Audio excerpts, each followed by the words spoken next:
Good evening and welcome to an extended version of the show. We did a great little show last night, and as promised, we're live tonight with a very special guest who's been involved in the scene, well, since 1988 and still going strong now with their events. Based up in Coventry, Amnesia House is by far one of the leading nights in the UK that championed the acid house and hardcore scenes and just evolved and developed, championing the Midlands especially, alongside, banging tunes, FBD Project, and of course, Tango, Ratty, Leamington Spa Crew and all those guys, but also bringing in some of the guys in from London. People like Top Buzz was a great story, which, Nev will be able to kind of tell us all about. The iconic nights that Amnesia House have done over the years. I mean, my God, I personally was never able to go to any of them, which I'm absolutely gutted about. But you heard the tapes, you got the tape packs, you kept it going. And those were those lifelines, right, that we talk about so often. Now, the reason why I'm still babbling is we've had a few gremlin technical problems, and Nev has dropped out, and I'm hoping he's going to join us back in a minute. But as we talk to him, one of the things that Nev has got is some phenomenal stories of his time with Amnesia House, but also prior to that, there really is an amazing story of how. Well, I'm not going to spoil it. You're going to find that out when we bring Nev in. But I would love to hear from you guys. Did any of you lot go to Amnesia House? Have you got any favourite set or nights of sets or anything that have kind of inspired and connected with you over the years? I know that Book of Love, obviously, a massive event in '92, was a huge one, and there were many, many other ones of those as well. So I'm going to keep rolling because Nev hasn't been able to join back in. So I'm going to give a few shouts out. All right, Barnesy boy, looking forward to this one. Me too. I hope Nev can join us. We did been chatting. He'd been dropped out a little bit. So let's see how we're getting on. Right, how else is everyone getting on out there? All right. Okay, here comes Nev. Stand by. Nev, welcome, mate. How you doing? How are you? Sorry, got a few problems with the internet here by the looks of it. Don't you worry, mate. You just missed the best introduction ever. I hope you get to watch it back afterwards. Oh, we'll see it after. Thank you. No worries. So how's life treating you? Keeping good? Yeah, busy. Yeah, very busy life. With putting events on as well as all my grandchildren and stuff like that, and work, and yeah, life's quite good. Even the grandkids on their own, mate, they'd be enough to keep anyone busy, right? Especially when you got 12. So they'll be ready to film my next rave with 12 grandkids. Yeah, there you go, mate. Well, that would be your workforce team, right? You'd be getting them out there hustling and getting those tickets out. Yeah, get out there. So look, we obviously it is amazing to have you on here. You are such a pivotal part of the scene, and still for a night to still be going 35 plus. Yeah, well, it was longer than that, right? 88, 37 years. Yeah. Also, we had a few gaps in between them 37. Sure. Yeah. And obviously there have been some absolutely foundation nights, and there's some great stories. The DJs that you've brought in and helped grow and nurture as well. But before we get into Amnesia House, and I know there are some great stories behind that. I know that you've got quite a story to tell of how you, or what happened with you and what you were up to prior to Amnesia House. So fill us in. What was Nev's life all about prior to Amnesia House? I was into boxing, really. I was an amateur boxer, and then I turned professional as well. Are you still there, Jay? I'm still, mate. I've just gone. I've just done you full screen, mate. And then I professional boxing, and I was following the football as well, Coventry City, and I sort of got involved in a bit of football violence before Amnesia House. Like, I was going to the matches, getting involved in football violence, which I'm not proud of, obviously, now, but that was the culture back in them days before the rave scene started in Coventry. Right. Yeah, so I was doing that.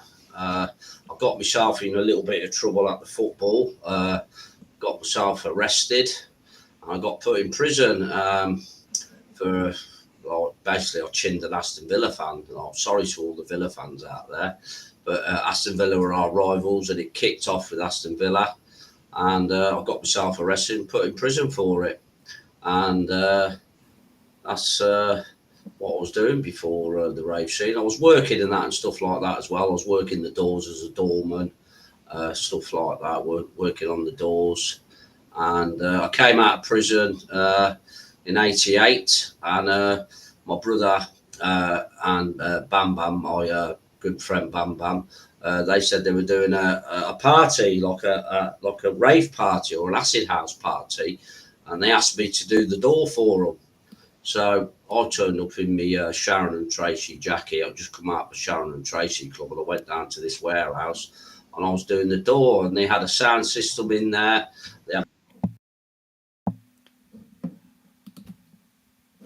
We've lost you. We've lost you again, Nev. So I know we'll hopefully try and get you back as soon as we can. So while we're here, right, let me know what Amnesia House nights did you go to? Which ones were your favourite? Out to T-Cuts, big up yourself, mate. So T-Cuts, Mr. Tim says, went to virtual reality experience in Brighton, which was all about Amnesia House. How did that come about? Great question, mate. We will definitely ask him that. And Barnsey Boy, big up yourself, mate. Hope you're good. And we're just waiting for Nev to come back in. I know that he's had a few problems, bless him. The gremlins have been getting him good today.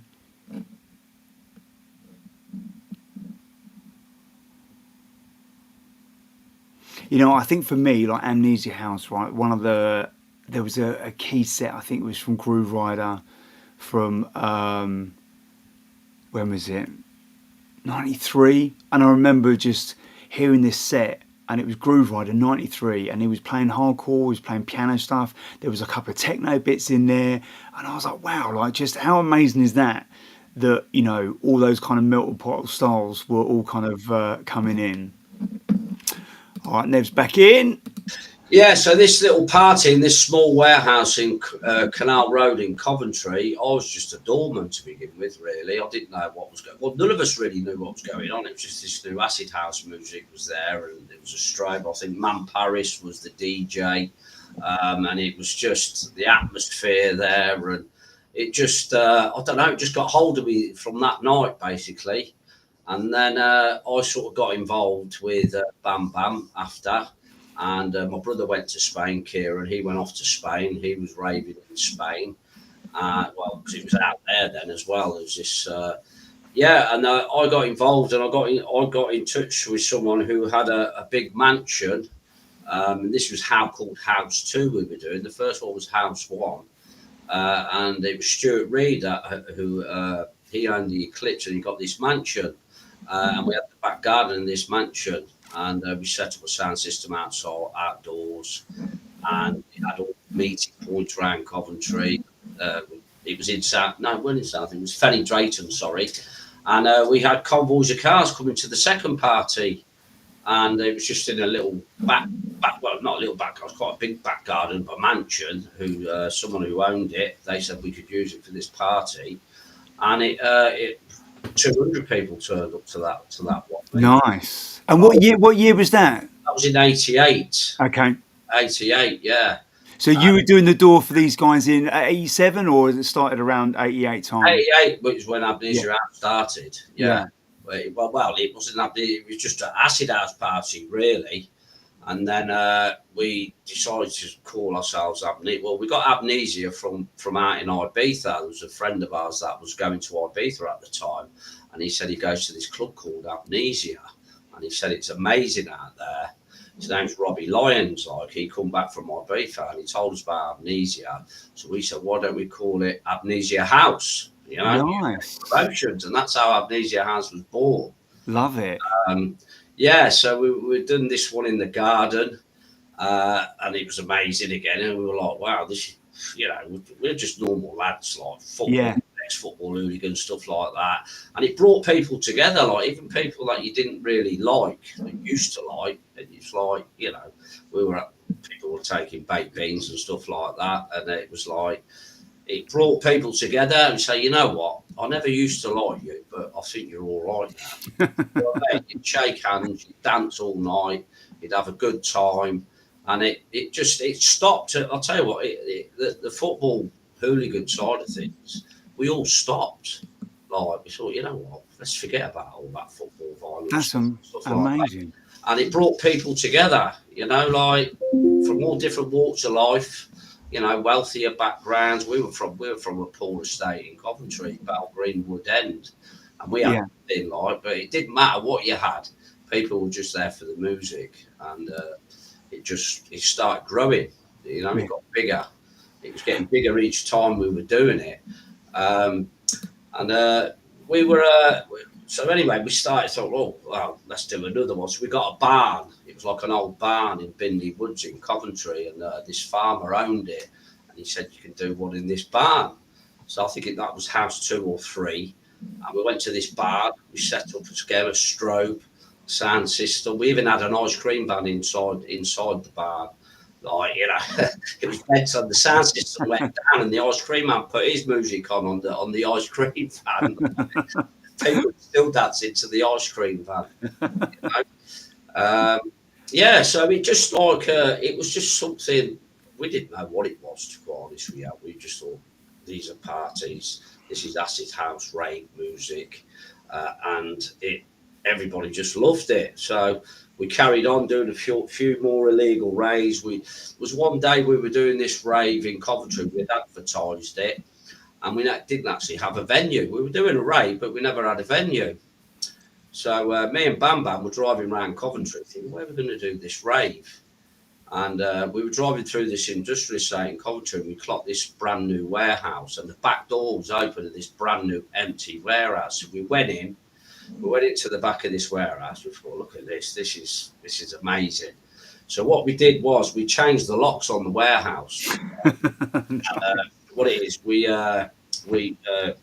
got a bent contract done, as if to say we'd rented this warehouse because the police didn't know what was going on in these days. They thought they were just these people doing parties.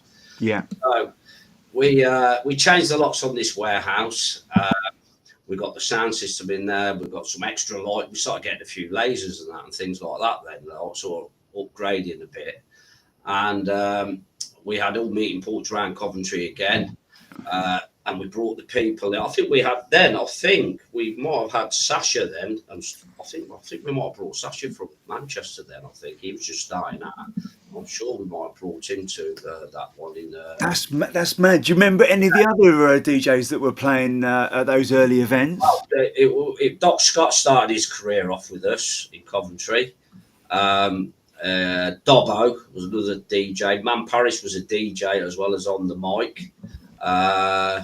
Who else did we have in them early days? So yeah, it was just them sort of local DJs to begin with, and then we started bringing a few outside DJs from like Manchester, stuff like that. This was the illegal ones, so I think we had Sasha at one of our illegal ones, and the police turned up at this warehouse. We had about 400 or 500 people in there. Then gone from 100 people to 500 people in a very short space of time. And the police and the person who we sent out to be the front man with the contract, the bank contract, was a guy called Simon Rain, who he actually run Gatecrasher. Okay. Yeah. Spoke to the police. Say, yeah, we've been rented this warehouse for the night. You know, we had the keys to the place and everything. The police said, okay, that's okay, carry on. So we carried on, done the party. We swept up everything in the morning in case there was any traces of any spliffs or drugs or whatever, and we left that warehouse spick and span after that party. He started getting bigger from there. He was like, it was like, wow, like this is absolutely amazing. I mean, there was people coming from out of town in the end as well, because we done that one. I'm sure we were building up to a big one on New Year's Eve. So with these Sorry, Nev. With Yeah. these events, I'm interested to understand, like, how are you kind of promoting these? Because obviously, with these ones, a lot of it's like, right, meet at this point, and then we'll tell you at the last A place. lot of it was word of mouth, to quite honest with you. Wow. Like, like we used to word of mouth people, I mean, some people started coming over from Birmingham, because like a lot of the football lads, the top boys from Birmingham, top boys from Leicester, we got to know them sort of people, and instead of being football rivals, we became sort of friends, like. Amazing. My good friend from Leicester, Simon Rain, is still my friend to this day. He started bringing, but this is more when it started getting legal. They were bringing over their firms from Leicester. They were selling tickets in Leicester for us, selling tickets in Birmingham, and bringing people from other towns to us. Like in the end, so it was getting bigger each month. Like we were trying to do a party once a month. We were building up to a big one in the illegal, like what it was, the illegal. We did one more on a field in Southall, and we found out this farmer was away on holiday, so we got onto his land and we set a big, massive marquee up, sound system, everything like that, and we held this amazing rave in Southall in a big, like one of them big circus tents and that, and I think we must have had 1,500 people there. Wow. Anyway, in the morning, the farmer's son turned up and he said, "What are you doing on here?" I said, "Didn't your dad tell you?" Like, Dad said we could do a party here. Like, there's all loads of ravers and that off the nut, stuff like that. Like we were just taking the piss, really, and we were playing cat and mouse with the authorities in the end, because they even created an acid house squad in Coventry. Because they'd had enough of us lot, because we were like just taking the piss. They set up an acid house squad where they were trying to stop the parties in the end. But anyway, we were building up to this big illegal party. It was on New Year's Eve, and we created like a bit of a mailing list. Mickey did create a mailing list and stuff like that. Anyway, this acid house was the word about this big one on New Year's Eve had spread all over the country for some reason, and thousands of people were coming from all over the country.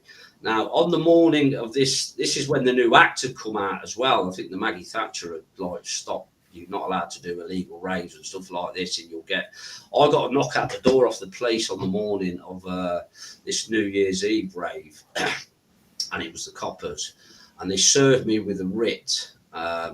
Said, "Nev Fivey, if you hold a party in Coventry, you'll be fined £10,000 or go to prison for 6 months." So I looked at this writ and I thought, well, we're not doing the party in Coventry, because we were doing it in rugby outside of Coventry. Nice. It wouldn't have meant anything anyway. So, and even on this day, it was on Central Television on the news. Like, they were promoting it for us on the television. Do not turn up to this rave. This rave will be getting stopped. So we were getting free promotion off the authorities, yeah, which was even better for us. Brilliant. We're on the telly, And of course, back then, there's no internet, no emails, no nothing, right? Central Television, and the thing is with the ravers, they were that mad to come partying. They weren't listening to coppers and people like that saying don't turn up to a rave. They were coming. So anyway, on the day of this rave, I was being watched. I know I was, so I didn't go near the venue. But we got all the lighting in. This was a massive warehouse in Rugby, brand spanking new, massive warehouse like that, just been built, perfect for the rave. So we got all the lights were all set up in there, and the last part of the jigsaw was the sound system. Now, we used to use a sound system, people. They were called Crusader Sound, black lads like Rastas, they used to do all the black events and that. And they were called Crusader Sound. Tony McCook was the head man of that firm. And so they were leaving Coventry, and all the extras, the old bill were watching everything. And they clocked the van with the sound system. They followed this van to the venue. And it all kicked off, the police riot vans come and they all kicked off. Cars were overturned, And I got wind of it, so I got back into town, into the Coventry City Centre, because we used to run a door there in the Tally Ho. I was a doorman there. We were like doorman as well as running raves. I was just standing on the door like, weren't me? And so it all kicked off on this big one on New Year's Eve, and that's in Coventry. That is where the illegal warehouse party stopped from that night, because they were onto it. They weren't having it no more. And we got And this was 88 going into 89. yeah, going into 89, yeah. And it was all on the news, riot this and all that. They made it bigger than what it was. So anyway, the Acid House squad. Then this is where Mickey Larner's got Mickey Cunning, Bam Bam's brother Mickey, God rest his soul. He come to us. And what it is, the police, the head of the Acid House squad, I think it was Inspector Burrell or something like that. He approached Mickey and he said, "Look, lads, we've had enough of yours. We would like you to do your raves in a safe place." And Mickey come to me and Bam Bam and says, "Look, the old Bill's approached us. Like, they want us to do it." I said, "Oh, I don't trust them old Bill. Like, they're trying like that." So anyway, they offered us a place in Coventry called Sky Blue Connection. And they said, "Look, you can do raves in here." And now this Sky Blue Connection was a sport. This is where Coventry City trained. It's like a sports hall. So anyway, we went to have a look at this place. We thought, "Oh, this is sad." But anyway, they said we could only have, because it was only 2 fire exits. So, it was all health and safety then. Like the fire had to be involved with it. You could only have 500. So what it is, this place was only breeze blocks. So I think it was Bam Bam. Bam Bam said, "Look, we can knock some of these breeze blocks out and put some 4 fire exits in." Do you know what I mean? So we were doing the first legal rave in the UK through the police, who basically give us the venue. So what we did was, so we got the fire exits all sorted and stuff like that. But what it is, we didn't have an entertainment's license, but they said you can do it as a private members party. So everybody that had to come to the event had to be a member. So we had a pub in Coventry called the Bantam in Coventry. And that was our booking thing. So people had to go to this pub first, join as a member. We give them a membership card, an Amnesia membership card. We get the name, address, everything. So we were building a mailing list as well as people becoming members of Amnesia House. And we done the first legal rave, and it was absolutely unbelievable. It was, I think we had about 1,000 people there. Sky Blue Connection, it was just wicked. And we were allowed to do it legally, and we did about, I think we did about 4 or 5 there. That's, I mean, so then, we were then. What it was, we've gone for doing all these mad illegal raves. Now we're doing a legal rave. So then it was like, right, how are we going to start up? Because obviously then it's kicking off in clubs down London, places like that. It was. Going obviously in London and stuff like that. So we thought, well, how are we going to advertise? So we were building up a mailing list. Mickey had this idea to get a mailing list, and we had a mailing list of around 10,000 people. So every time we were doing a rave, we'd mail out. So then we started doing the flyers, like proper.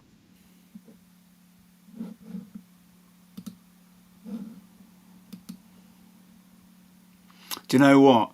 I thought it was actually going to go before that. On average, Nev's been dropping out about every 5 minutes, and I think we managed to go for 20 minutes there. Come on, Nev, get back in, mate. You know you can do it.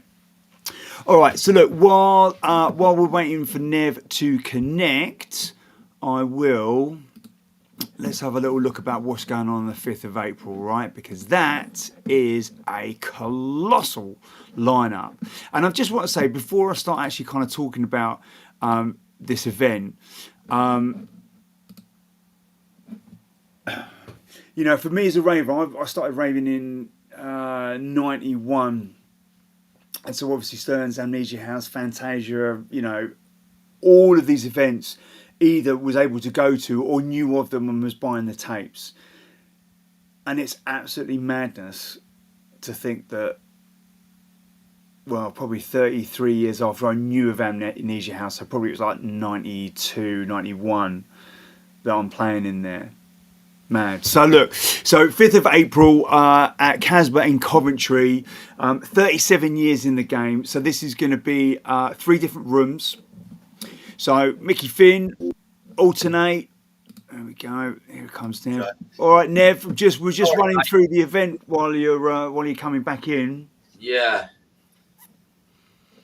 We were just saying, mate. Yeah. So do you want to pick up from where you Yeah. were? So anyway, this Sky Blue Connection was the first legal raves in the UK, and Amnesia House. We was like now we sort of like we were sort of growing. We became a bit of a brand then, like Amnesia House. Everyone wanted to go to Amnesia House events, so we started getting flyers done for the events. Anyway, we started travelling like in the car, going to other events, clubs. There was a club. This is where I met Jason, Top Buzz, God rest his soul, and Patrick, and Mikey down in I think it was Heaven in London, and I was down there. Flyering. Anyway, I met Jason in the club, and I said, "All right, mate, can you get us any baked beans?" Yeah, and so he sorted out some baked beans. And anyway, I said, half an hour later, I've gone over to him and I said, "Listen, mate, they're no good." He said, "What you want about? What you want about, mate?" He says, "We're top bars." I said, "I don't care if you're top buzz, like these ain't top buzz." Anyway, we got talking, me and Jason. It was how I met Top Buzz, Jason, and that, and Patrick, and that. He goes, "What you's doing here?"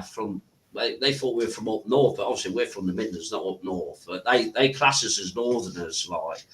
And I said, "Oh, I do events in Coventry." And he says, "Oh, we're DJs, like they call us Top Buzz, like." And I says, "Oh yeah."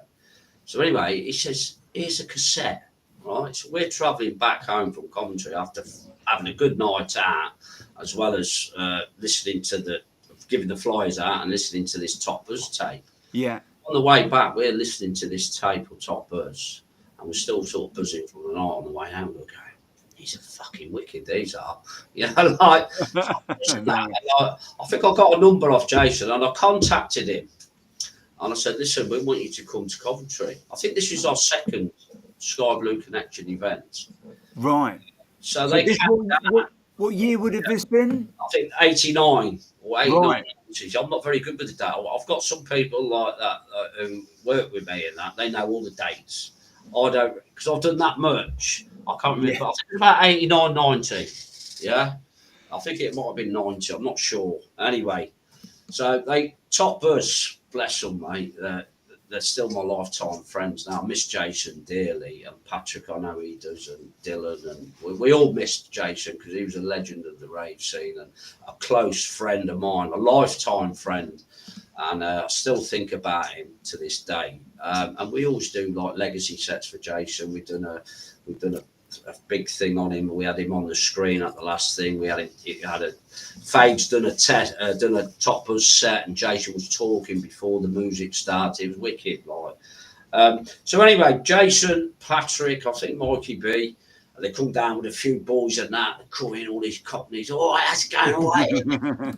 So anyway, they've got on the decks. Patrick will probably tell you this story as well.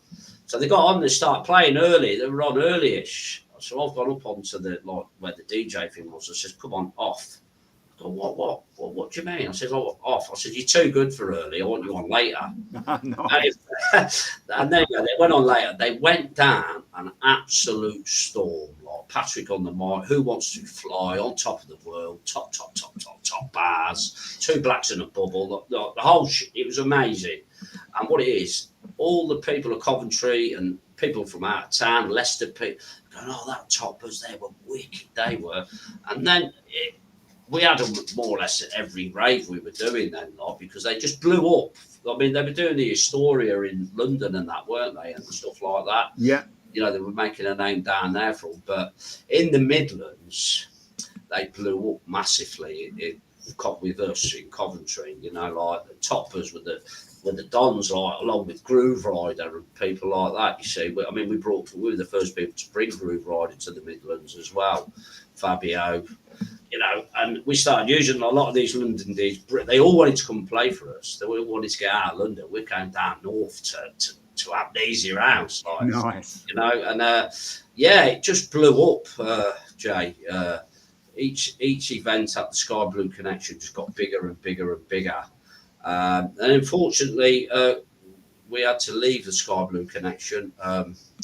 Yeah, a young lad, he passed away. God bless him. His name was Matty. Not at the rave, but apparently taking too much drugs, whatever, and that, God rest his soul.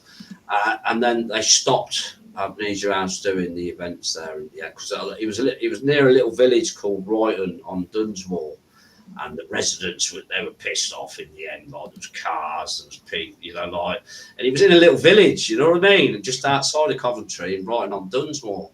So that was the end of us there, you know.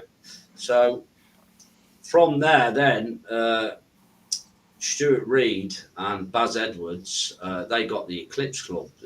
That was the country's first legal rave venue. We were the country's first legal raves. They got the first rave club legal in the country, and they were doing quite well there, big events and stuff like that. There was a bit of a fallout with Baz Edwards. He was the heavy geezer of the Eclipse, like a bit of, you know, heavy duty geezer. Yeah. To be when you're running them sort of things, he wouldn't take no shit. Bit of a fallout. He wouldn't let Bam Bam and Mickey Linus in the club.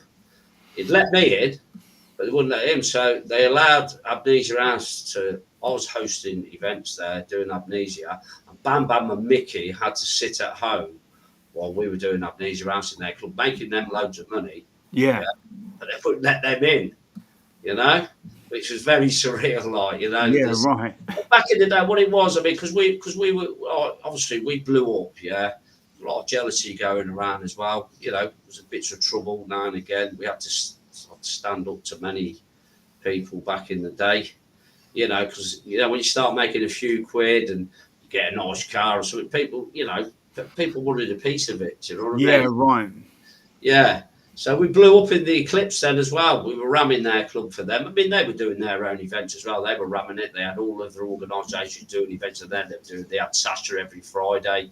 They were doing New Age events. They'd done Jungle Fever. I mean, the place was the place to be in the Midlands, the Eclipse. Yeah. How often were you doing events at the Eclipse? Pardon?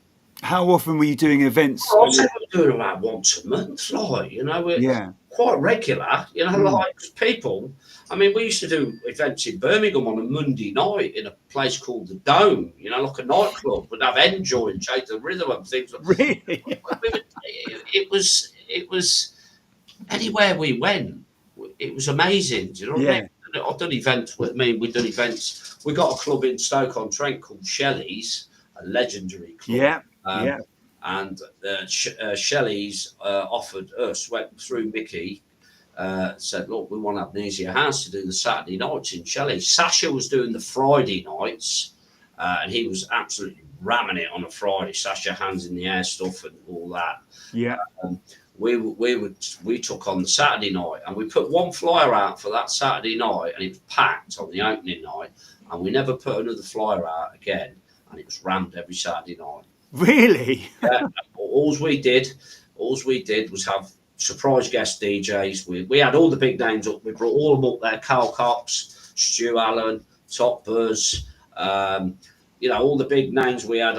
Shelley. It was amazing. The atmosphere in that club was something else. The people. I mean, some of the lads from Stoke-on-Trent, they're still doing Shelley's. They do a reunion once a year. They phoned me up and said, "Never, we're doing Shelley." I said, "I didn't own that club.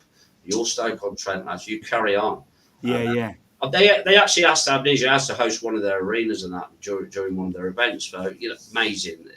And their reunions to this day are amazing. They do it once a year and it's packed out. It's amazing. I mean, there was a story. I'll tell you a story. We were doing the Academy in Manchester one night. We had the Prodigy. We had Carl Cox. Wow. We had Stu Allen, all that. And Prodigy, they were good friends with Mickey Linus.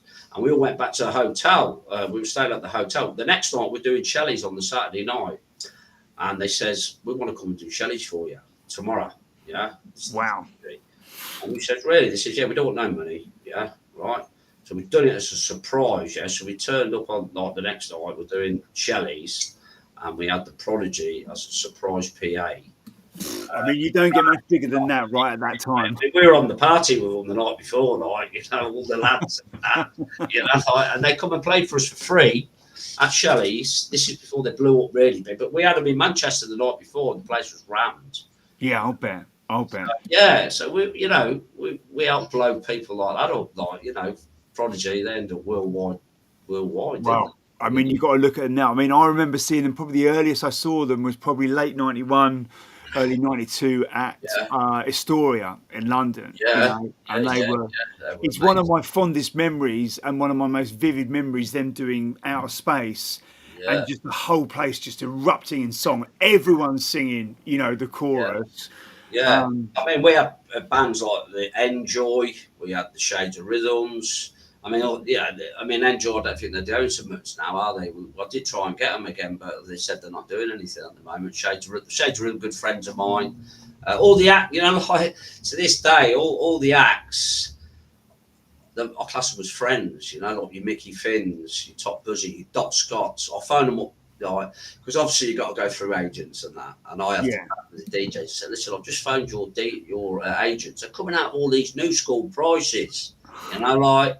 And I says, they don't leave it with me, Neville. Yeah, so they phone their rate. I get mates rates. I do. Because look, nice. so to put on these events now, it can cost a lot of money. Do you know what I Mm. mean? You have to, you know, I'm a bit more business orientated now because Mrs. She's on my case. Like, you're spending too much money. Like, do you know what I mean? It is hard still, but I still love it. You know, Yeah, love yeah. the parties on.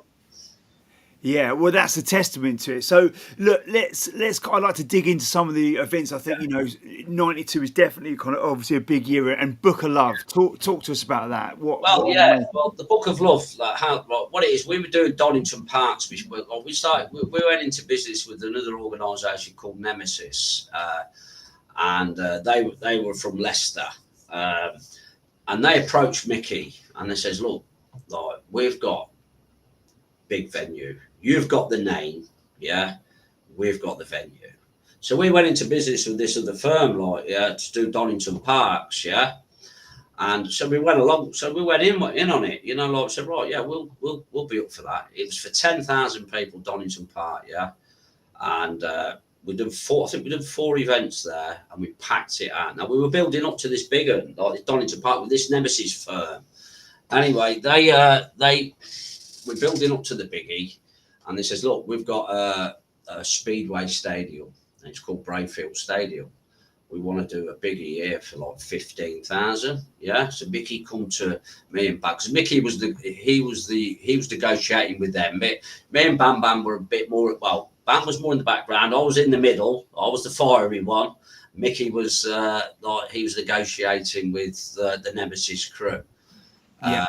So Mickey said, we can do this Donington Park. I said, all right, son, we'll just do this big round. Mickey said, no. He used to call me Norman the Doorman, Mickey did, yeah. But like, Norman, listen. I said, he wanted to get married on stage. And I said, are you mental? Right? I said, we're not doing a wedding.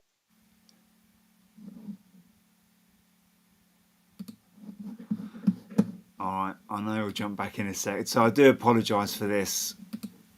It'll be back in a minute because I definitely want to hear the end of that Book of Love story. That's for sure. That was definitely one of the take backs that I absolutely loved. So while we're waiting for Nev, let's have a quick little look at the lineup. We haven't even started with this lineup. Oh, here he is. He's straight back in. Nev, you in? No. All right, stand by. So obviously, Amnesia House has come back and has been doing all these kind of phenomenal events at Casbah up there in Coventry. And so this is just the first room out of 3. So obviously Mickey Finn, bad boy Mickey Finn. Alternate live PA set. I'm definitely looking forward to that. I'll be honest, right? I don't think I ever saw Alternate live. Not that I remember. Maybe I did. They're quite a distinct look, right, on stage. So But there was also some pretty heavy beans then. Slip Matt, absolute Don, beat up yourself, Matt. Billy Daniel Bunter, Fades, myself, Alex P, the Distortions crew, and all the MCs. Look at that. Hi-Fi Energy, the Mad P, Flux, Danny Lyons, and Man Paris. So looking forward to that. It's an absolutely phenomenal lineup. All right, good stuff. Nev's back in the room. Sorry, Jay. Sorry about it. For some reason tonight, it's playing us up tonight.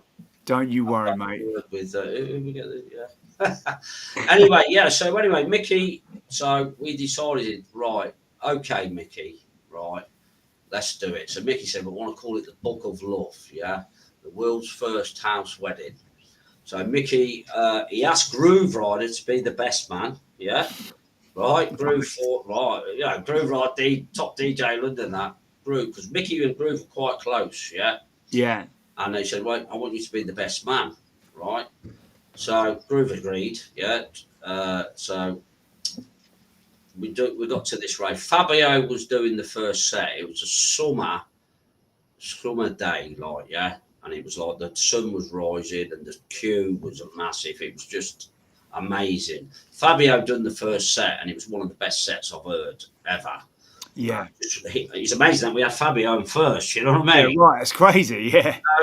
And he just, the vibe of him on, people queuing up, coming in and that, was amazing.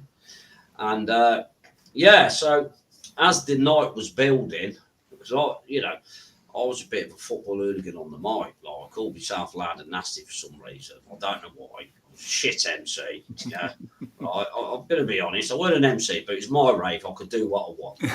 I love it. If anyone, I'm the golf for that. That was it. No one's going to tell you otherwise. Building up to the during the event. I mean, we had Mickey Finn, we had the Prodigy, we had 808 State, Carl Cox, Groove Rider Fabio, Top Birds. It was the business. Like we had who else was it? Did I have that one of them? I can't remember now. Anyway, I got the microphone. Yeah. So this is the service. The music got brought down. So I got on the mic and I said years ago, my partner Mickey Linus, he had a dream. He wanted to get married in front of 15,000 people. I was going, what do you think about that then? The fucking crowd. Absolutely. If you ever seen 15,000 people showing the love, do you know what I mean, for what was going on? And then I introduced the vicar. I said, well, I've got someone else here, and it's the vicar. I think his name was Trevor. And the vicar came on, and the crowd went mental, and then Mickey come out, and he was going like that, in his suit, his glasses, yeah, come on, to get the crowd going. Anyway, and I said, there's someone else involved in this, and this is the bride, and it was Tareen. And Groove Rider brought the bride out on stage, yeah, and this is just, it's a one-off. To me, this was the best rave in the history of the raves. That's my opinion. Yeah. No one had ever done anything like this. I know there was there were big events, your Fantasias, this, that, but this Amnesia one, in my opinion, it couldn't be top. Jumping Jack Frost was playing.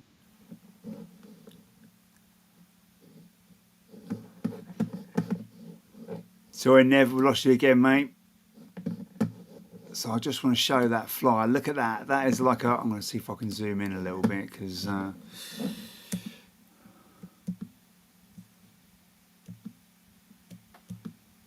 no, it's not having it.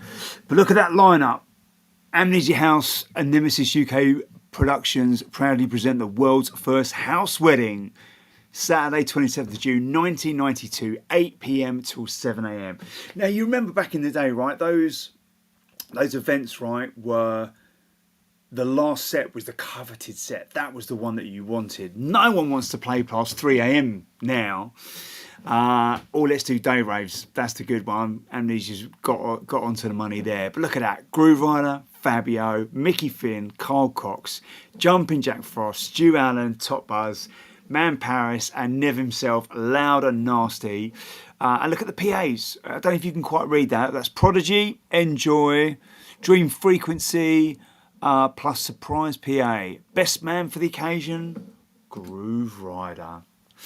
How about that, eh? So that is a phenomenal lineup. I think Nev's coming back in. Standby caller.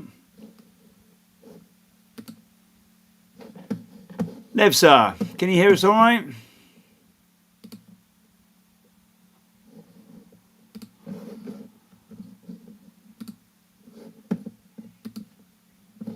So if we look there, we're just waiting for Nev to get connected. So if you look, some of those original people from there, Mad P from Top Buzz, Mickey Finn. Let's have a little look at the second room or the second area. So this is the drum and bass one. So this is hosted by Banging Tunes.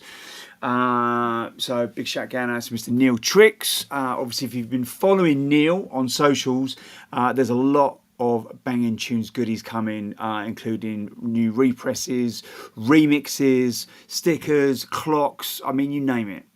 He's gone to town with that. So this is Arena 2, left wing jungle drum and bass, hosted by Banging Tunes. So Hazard, do you know what? I'm very keen to see, does Hazard play like an upfront set or does he do like a classic set? Mickey Finn, as well as doing the main room, is in the jungle drum and bass room. DJ Ron, Neil Tricks, of course, Dope Ammo and Clue with Elizabeth Troy, Sleepless, Duplex and Bombardier. Mad P, catch him in there as well as Flux, TNT, Bobby One and Toddler.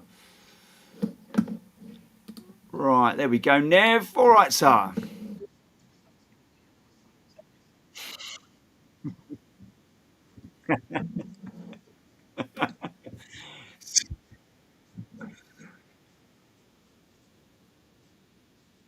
No worries, mate. It's always got to get the best out of it. There's got to be the challenges, mate. But we'll overcome, mate. We'll overcome.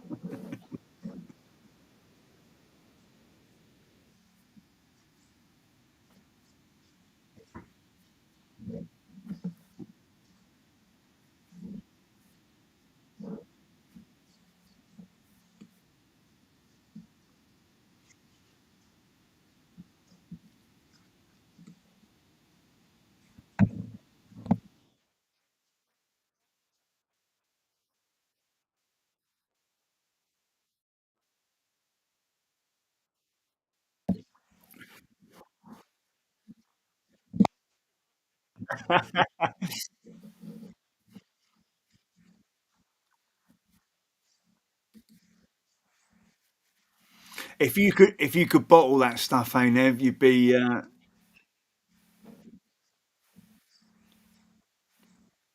yeah,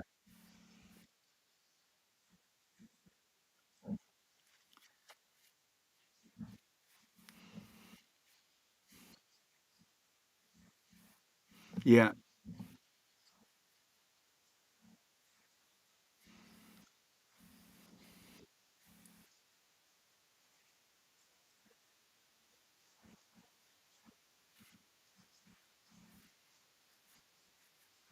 Hmm.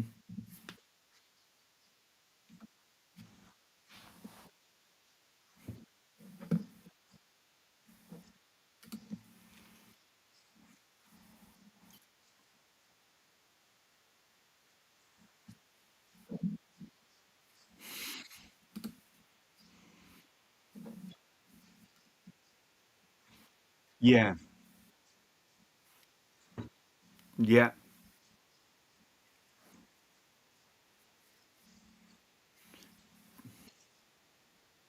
Mm.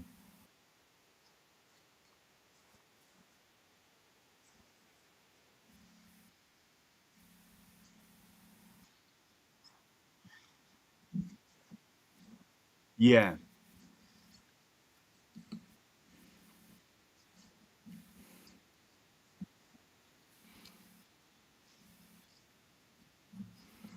right.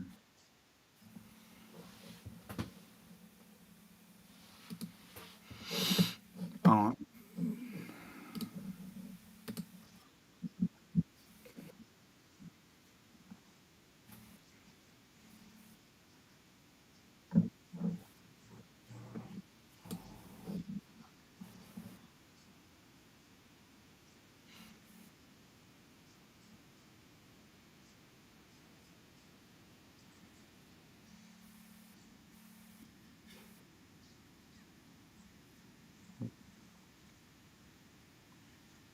Yeah,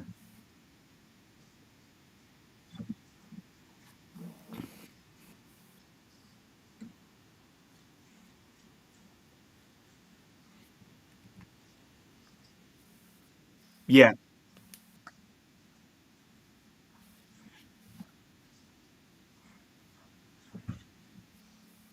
What name were you doing? Were you doing Amnesia House at Shelley's or yeah?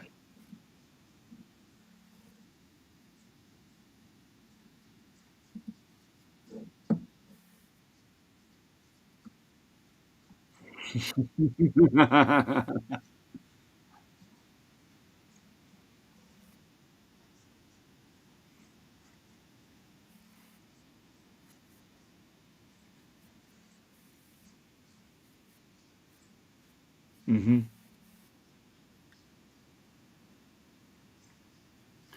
Yeah,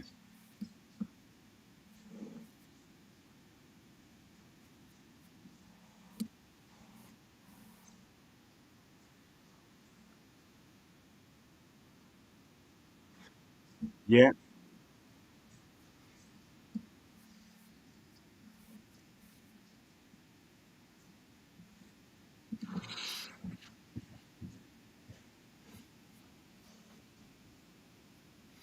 yeah, yeah. And I think that was, that was across the country as well. We were seeing that in London. You were getting that across the board, and it became, definitely the atmosphere kind of generally changed, and the music was progressing. Don't get me wrong, the music was kind of phenomenal, but it was getting a bit more kind of challenging to go out. Um, I can hear you loud and clear. Stand by. Let me have a little look. Uh, so can someone phone Jay? You can't hear him. We can't hear Nev. Do you know what? Hold on, Nev. Let me just bring you back out, bring you back in again. What about now? Give us a one, two, three, four. Yeah, I'm seeing you level. I'm hearing you, and I'm getting you over the same stream. So it should be. Uh, All right, we'll see if we get a little check one two from the crew. Yeah, so it was tough because there were still some events around sort of '94 that kind of seemed to there weren't that kind of atmosphere there. Like Sanctuary, for example. We used to go up there. Like, I lived up there in '94 for like Helter Skelter, Dreamscape, and a variety of other ones, and that definitely had not okay. Do you know what, Nev? Do you want to jump out and then jump back in again and see if that? I'll give you a little kick out and then you just jump back in again, mate. Guest. There we go. Source. All right. All right. Let's see. Let's keep an eye and see if you can. Let's see if that does it. Um, yeah. So you carried on doing events till sort of like '93 and into '94, and mainly Eclipse and Shelley's. And what?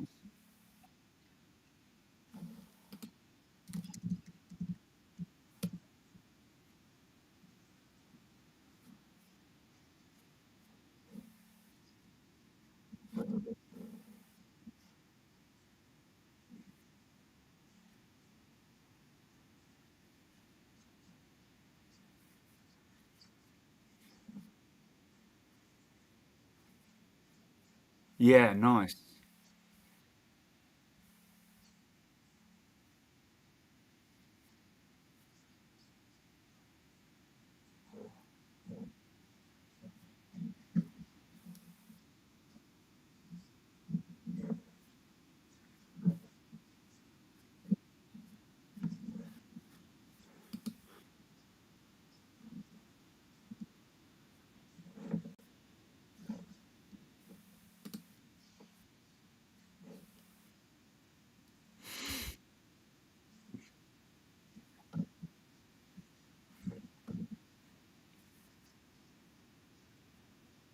Yeah. Nev, sorry, mate. even with coming back here, people are saying that basically they're hearing me and seeing me, but you're frozen. No, let me have a little look on. I think we might have to call it, mate. I think the Gremlins have finally got the better of us. Oh, right, yeah, I can see on the live stream. Oh, there we go. I tell you what. Oh, well done. Standby callers.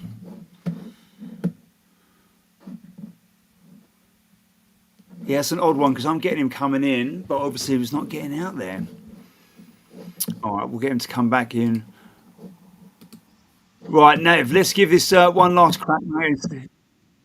No, don't worry, mate. You know what? Just sometimes these things happen, mate. We'll let's see if people can hear you. I'm gonna have a little look on here and give it a refresh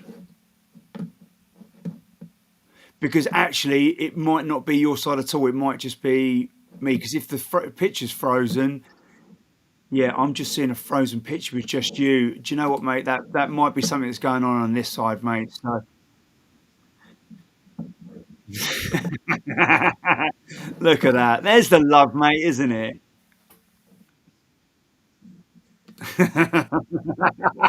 Oh, it's from Amnesia House TV as well.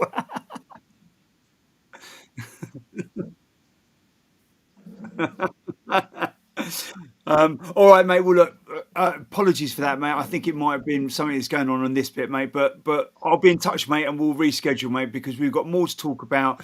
Um, if you want to jump out, I'm gonna finish going off through the flyers, and I'll give you a bell in about 5 minutes.